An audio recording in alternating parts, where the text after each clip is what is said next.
Avez-vous déjà pris le temps de réfléchir à la façon dont le monde change à un rythme de plus en plus rapide? Cela parce qu'il se passe quelque chose qui va bien au-delà des nouvelles que nous voyons chaque jour. La vérité est que nous vivons des temps prophétiques, et à partir de maintenant, les signes qui indiquent le retour de Jésus seront encore plus puissants et auront un impact direct sur nos vies.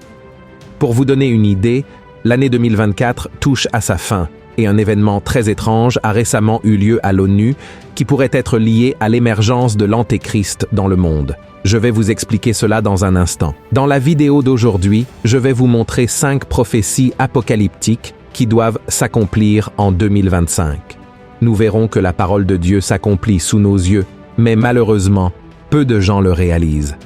Et à la fin, je donnerai mon avis sur tout ce qui se passe et apporterai un message d'espoir pour votre vie. Mais avant de révéler quelles sont ces 5 prophéties, j'aimerais vraiment que vous vous abonniez à ma chaîne, car je veux vous aider dans votre marche avec Dieu chaque jour, d'accord? Il vous suffit de cliquer sur le bouton s'abonner et d'activer la cloche de notification pour ne pas manquer les prochaines vidéos. Maintenant, allons-y. Il y a quelques jours, le monde a été témoin de l'approbation de ce qui est appelé le Pacte pour l'avenir, un accord global proposé par l'ONU, l'Organisation des Nations Unies, pour unir les pays autour d'intérêts communs tels que la paix mondiale, la durabilité et l'égalité entre les peuples. Et si nous jetons un coup d'œil rapide à ce pacte, il semble être quelque chose de bon pour l'humanité. Après tout, des millions de personnes meurent chaque année à cause de la faim, de la misère, des guerres et des injustices. De plus, les changements climatiques causés par l'homme mènent la planète vers un chaos sans précédent. Mais mes frères, remarquez que l'objectif de ce pacte est également d'augmenter le contrôle sur le monde entier et d'unir toutes les nations comme si elles n'en faisaient qu'une, les plaçant sous des règles qui pourraient transformer à jamais notre manière de vivre. C'est pourquoi de nombreux théologiens croient que ce pacte pour l'avenir de l'ONU n'est rien d'autre que la préparation à l'arrivée de l'Antéchrist dans le monde, qui, dans un premier temps, offrira paix et sécurité avant de rompre l'alliance et d'apporter le mal comme nous ne l'avons jamais vu auparavant. Mais ceux qui pensent que cela s'arrête là se trompent. En 2025, les signes prophétiques sur la fin des temps non seulement continueront, mais augmenteront également. Passons aux 5 principales prophéties pour cette année qui indiquent le retour de Jésus. La première prophétie, traduction de la Bible dans toutes les langues. Dans Matthieu chapitre 24, Jésus a dit que l'évangile du royaume serait prêché dans le monde entier comme témoignage à toutes les nations, et alors viendra la fin. Et si cela dépend d'un projet ambitieux d'une organisation chrétienne dédiée à traduire la Bible dans toutes les langues du monde, cela pourrait se réaliser très bientôt. Les Wycliffe Bible Translators veulent achever le projet Vision en traduisant les Écritures saintes dans toutes les langues et dialectes existants sur Terre d'ici la fin de 2025. L'organisation collabore pour traduire les Écritures dans des langues qui n'ont pas encore accès à la Bible dans leur langue. La mission de Wycliffe est motivée par le désir de rendre l'Évangile accessible à tous, en répondant à l'appel de Matthieu 28, verset 19, qui dit que nous devons faire des disciples dans toutes les nations. Depuis sa fondation en 1942, l'organisation et ses partenaires ont réussi à traduire des parties de la Bible dans des centaines de langues différentes. Et grâce aux avancées technologiques et à l'intelligence artificielle qui offre des outils qui accélèrent la traduction et la révision de textes, Wycliffe parvient à produire le Nouveau Testament dans plus de 1800 langues et dialectes. N'est-ce pas merveilleux? De plus, l'organisation a également formé des traducteurs de ces régions, veillant à ce que la culture et l'identité de ces peuples soient respectées sans altérer le message central de la Bible, qui est Jésus comme Fils de Dieu et le Sauveur du monde. Ce travail a permis aux gens de lire et de comprendre les Écritures dans la langue dans laquelle ils se sentent le plus à l'aise, créant ainsi un lien plus personnel avec la parole de Dieu, surtout en ces temps où le monde a besoin d'espoir face à tant de crises et de conflits. Frères, la prophétie de Jésus dans Matthieu chapitre 14 ne parle pas exactement de la manière dont l'évangile du royaume serait prêché à toutes les nations du monde, mais il est certain que la traduction dans toutes les langues d'ici 2025 permet à la parole d'atteindre directement les gens, ce que beaucoup considèrent comme un prérequis au retour de Jésus. La deuxième prophétie, l'augmentation des conflits au Moyen-Orient.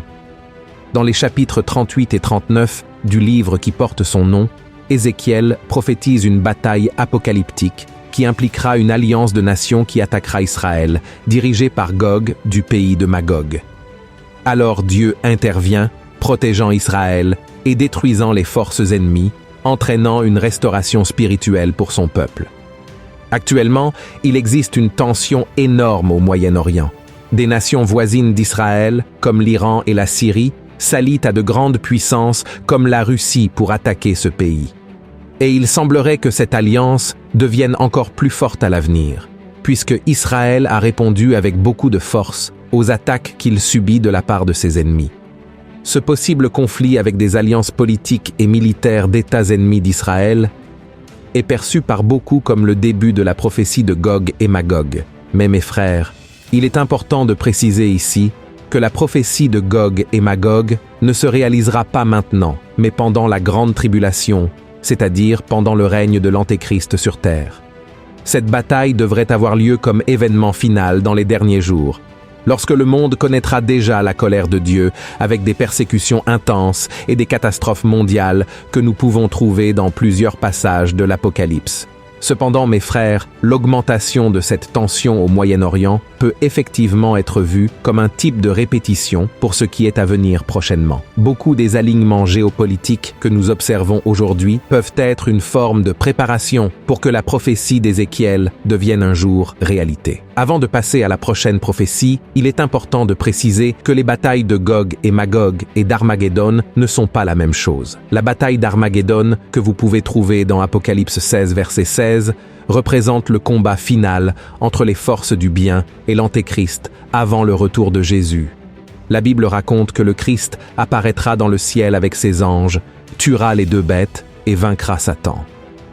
La bataille de Gog et Magog, en revanche, aura lieu auparavant, pendant la grande tribulation, et servira à révéler la protection de Dieu en faveur d'Israël, amenant son peuple à revenir aux voies du Seigneur. La troisième prophétie, l'émergence d'un nouvel ordre mondial. L'idée d'un nouvel ordre mondial est liée à l'émergence d'un gouvernement global centralisé qui unifie le pouvoir politique, économique et financier sous une autorité centrale. Et cette théorie est connectée à la marque de la bête que nous trouvons dans Apocalypse 13, qui dit que personne ne pourra acheter ou vendre sans cette marque qui sera imposée par l'Antéchrist. Et bien que cette prophétie ne s'accomplisse que pendant la période de la tribulation, il est très probable que l'année 2025 marque le début de ce nouvel ordre à travers la mondialisation des monnaies numériques, connues sous le nom de crypto-monnaies, qui pourrait commencer à éliminer complètement l'argent physique tel que nous le connaissons, facilitant ainsi la surveillance des transactions financières dans le monde entier. Alors pourquoi cela pourrait-il commencer dès maintenant? C'est parce qu'une série de politiques financières ont été adoptées récemment. Par exemple, la plupart des grandes banques et fonds d'investissement vont intégrer les crypto-monnaies dans leur portefeuille d'actifs, en créant également leur propre monnaie, facilitant leur acceptation dans différents endroits. De plus, de nombreuses banques centrales des pays ouvrent leurs portes à ces monnaies et encourageront le secteur privé à adopter ce système de transaction, promettant plus de sécurité et de protection. Mais cette protection est-elle vraiment pour notre bien? Avec la création de monnaies numériques, comme le Drex au Brésil, nous nous rapprochons de plus en plus de la fin de l'argent liquide. Cela signifie que la banque centrale pourra contrôler et surveiller chaque centime que vous dépensez, chaque achat, chaque transfert. Tout sera enregistré, supprimant totalement la confidentialité des transactions. Avec le Drex, toute liberté que nous avons d'utiliser notre argent sans être suivi pourrait simplement disparaître. En résumé, mes frères, de nombreux théologiens croient que le renforcement des monnaies numériques et des systèmes de paiement mondialisés est en effet lié à la marque de la bête, car cela permettra de contrôler qui peut et qui ne peut pas acheter. Et qui garantit que cela ne sera pas utilisé par un leader mondial qui ne permettra l'utilisation de cet argent qu'à ceux qui lui ont été fidèles? La quatrième prophétie, l'avancée de l'intelligence artificielle. Dans le chapitre 12 du livre de Daniel, le Seigneur remet les paroles suivantes aux prophètes concernant ce qui se passera à la fin des temps. Daniel, ferme avec le sceau les paroles du livre jusqu'au temps de la fin. Beaucoup iront ici et là pour accroître leur connaissance. Regardez cela, mes frères. Si vous lisez le début de ce chapitre, vous verrez que Daniel prophétise un temps où le monde traversera une grande détresse, mais que l'ange Michel se lèvera et libérera son peuple. En d'autres termes, le passage parle de la période de la grande tribulation.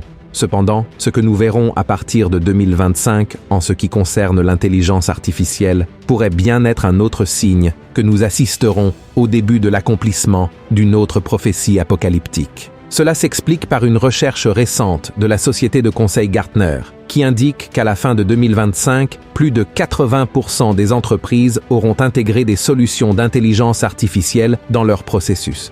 Ce chiffre montre clairement la croissance rapide de ces technologies, stimulée par le besoin d'optimiser les opérations et d'augmenter l'efficacité. Cela accroîtrait par exemple la capacité de surveillance et de contrôle qui pourrait très bien être utilisée pour superviser chaque personne vivant sur Terre, ce qui, pour beaucoup, est lié au scénario décrit dans l'Apocalypse. En fait, les intelligences artificielles sont déjà utilisées dans plusieurs domaines. Dans les systèmes de surveillance, des caméras équipées d'IA peuvent identifier des visages dans des foules, surveiller des comportements et appliquer des sanctions automatiques, comme des amendes en temps réel. Dans des pays comme la Chine, par exemple, l'IA joue un rôle central dans le système de crédit social, où le comportement des citoyens est surveillé et noté en fonction de leurs actions, promouvant un système qui contrôle absolument tout. Une autre prophétie importante qui pourrait avoir un lien avec l'intelligence artificielle se trouve dans Matthieu chapitre 24, verset 12, où Jésus dit qu'à la fin des temps, l'amour de beaucoup se refroidira. Un exemple actuel de ce phénomène se déroule au Japon, où de nombreuses personnes remplacent les relations humaines par des interactions avec des robots. Il existe de nombreux témoignages de personnes qui préfèrent des partenaires virtuels pour éviter les relations réelles où elles pourraient un jour être déçues. Et cela, mes frères, est très triste, car cela rend les individus plus solitaires et égoïstes, incapables d'aimer leur prochain comme le Christ nous a ordonné de le faire. Et enfin, la 5e prophétie. Israël comme cible de toutes les nations. La Bible dépeint Israël, en particulier Jérusalem, comme la cible de toutes les nations, car c'est là que le Messie Jésus établira son gouvernement. Des passages de la Bible, comme Ésaïe chapitre 2 et Zacharie chapitre 12, décrivent Jérusalem comme la ville choisie pour l'accomplissement des desseins de Dieu, attirant la colère de toutes les autres nations. Et il semble que c'est ce qui commence à se passer. Comme si les conflits que nous avons vus dans la 2e prophétie ne suffisaient pas, Israël continue de subir des condamnations internationales et des pressions à l'ONU. Le pays a été durement critiqué au sein de l'Organisation des Nations Unies, simplement pour s'être défendu contre les attaques de ses ennemis, en plus de subir plusieurs sanctions politiques et économiques pour cela. Et la tendance est que cette attaque diplomatique va encore augmenter cette année 2025. Car le mouvement appelé BDS devrait gagner encore plus de puissant soutien. Pour ceux qui ne le savent pas, BDS signifie boycott, désinvestissement et sanctions, et vise à promouvoir l'isolement économique et culturel d'Israël. Ce mouvement est en grande partie soutenu par des organisations internationales et des mouvements étudiants et exerce des pressions sur les institutions et les entreprises pour qu'elles rompent leurs relations avec le pays. Mais Zacharie 12, verset 3, prophétise que Dieu fera de Jérusalem une pierre lourde pour toutes les nations, et tous ceux qui essaieront de la soulever seront gravement blessés. Cela montre que tous ceux qui se retourneront contre le pays et tenteront de lui faire du mal paieront un prix très élevé. Mes frères, ces prophéties pour l'année 2025 et les événements que nous observons autour de nous ne signifient pas que nous avons déjà atteint la fin de tout. Mais, bien que cela puisse sembler effrayant, il existe un message d'espoir que Dieu vous offre aujourd'hui. La Bible nous rappelle qu'à la fin, la victoire n'appartient pas au mal, mais à Jésus-Christ.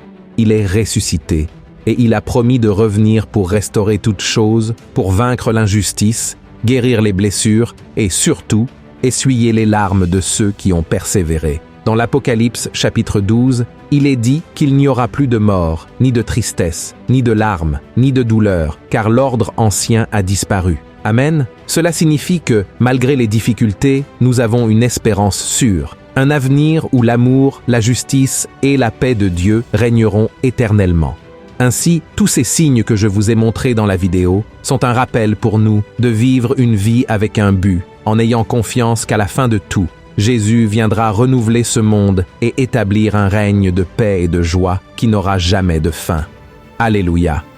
Si vous avez aimé ce message, partagez-le avec le plus de personnes possible et regardez maintenant sur ma chaîne ces vidéos que j'ai mises ici à l'écran. Je suis sûr qu'elles vous aideront beaucoup dans votre cheminement, d'accord ? Que Dieu vous bénisse puissamment. Une grande accolade.